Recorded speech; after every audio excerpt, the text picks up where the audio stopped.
On today's show, Mercedes reveals more details about the all-new G-Class.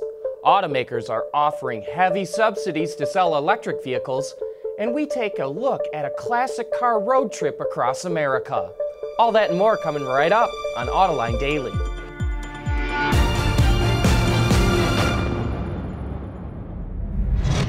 This is Autoline Daily, the show dedicated to enthusiasts of the automotive industry.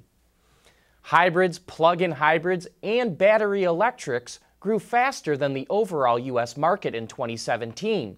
While total sales fell 1.9%, the green car segment grew 12%. But even so, only 3.2% of shoppers decided to buy a green car.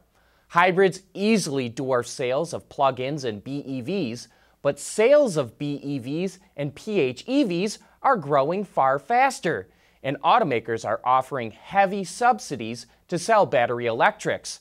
A report from IHS Markit shows that incentive spending on the BMW i3 tops $17,000.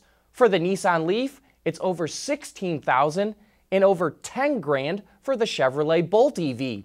Those are staggeringly high incentives and don't include any kind of federal or state incentives for BEV buyers. The Mercedes G-Class is known as a good off-road vehicle, and the automaker is improving on that tradition with the new model. It features a ladder-type frame with independent suspension. To keep ground clearance at a maximum, the components of the double wishbone front axle are mounted directly to the frame without the use of a suspension subframe. And the rigid rear axle is connected to 4 control arms on each side and a panhard rod to make sure the G-Class tracks straight. The 9-speed transmission has been improved to reduce shift and response times and helps send power through 3 locking differentials. The now more capable SUV will make its debut at the Detroit Auto Show in a couple of weeks. Speaking of Mercedes, aftermarket companies are already coming up with camping solutions for its new X-Class pickup truck. The first is a removable camper that mounts into the bed of the truck and features a gas stove, seats, 2 beds, and even has enough space to take a shower. The other solution is a fully equipped kitchen that pulls out from under a teak wood tonneau cover. Highlights include a cooler, cooktop, washing station, and a second pull-out adds even more counter space. So whether it's off-roading, camping, or both, Mercedes is going to have you covered. Are new car sales in trouble with the millions of vehicles coming off lease? We'll take a look at that right after this. Autoline Daily is brought to you by Bridgestone Tires, your journey, our passion. Dow Automotive Systems, advanced materials that deliver better results. And by Lear, a global leader in automotive seating and electrical systems. The car market in the U.S. is being flooded by millions of vehicles coming off lease. And you know what? It's only going to grow over the next several years. So will that threaten new car sales? On Autoline this week, the chief economists from GM and Ford discuss if off-lease vehicles will have an impact on sales. I think it's really important when you think about the off-lease issue to think about the whole ecosystem around vehicle sales in the U.S. So if you have tunnel vision and you're just looking at a 17 million plus U.S. new vehicle market and you think there's 3.5 million or more off-lease vehicles, coming into that space, that could sound a little bit panic-inducing. But you have to keep in mind that we have a used vehicle market in the U.S. that's over 40 million vehicles sold annually. And so 3.5 million vehicles coming into that space is a little bit less worrisome. The used vehicle market has also become much more efficient in recent years. So you're not just going down to the lot at the end of the street to find your vehicle. You have access to a whole inventory online. And so that's helped to support the demand for used vehicles. People see the value in those. They know the quality of vehicles is getting better and better, so they still have lots of usable life in them. And if you can match the tastes and not be limited to a small selection of local used vehicles on the market, that helps to lubricate that whole system, and so that flow between the new and the used market can function pretty efficiently. Yeah, Mustafa, how do you see it? Very similar to what Emily said. relative to the size of the used car market, 3.5 to 5 million is not a big number.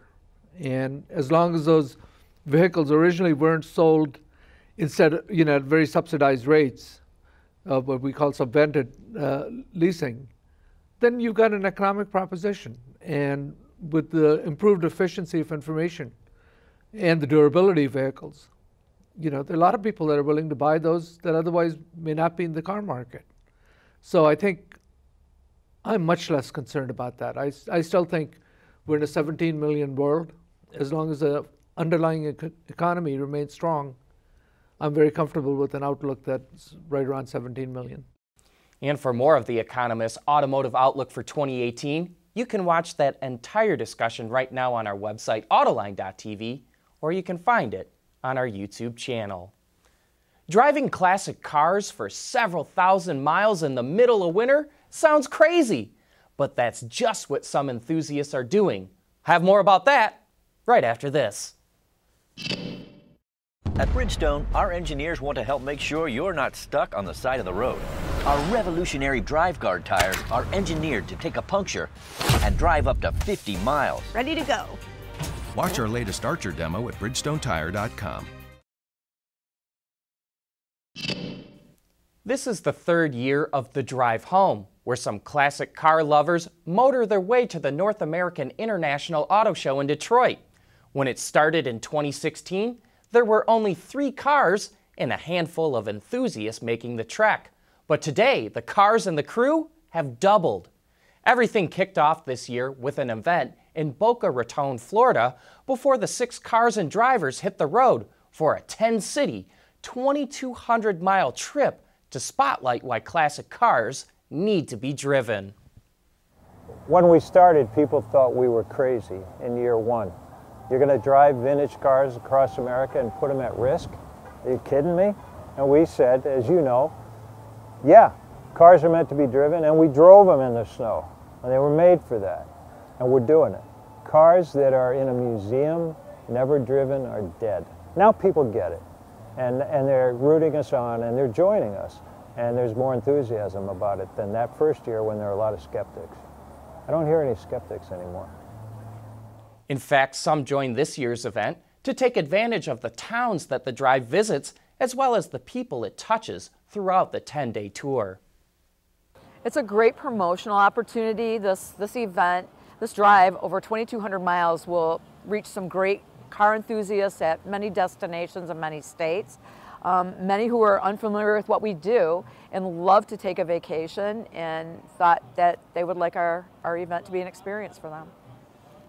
And if you'd like to experience the drive home in person, maybe talk to some of the drivers or check out the cars.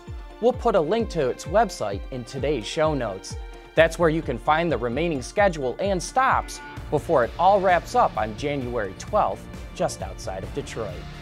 But that wraps up today's show. Thanks for watching. Have a great weekend.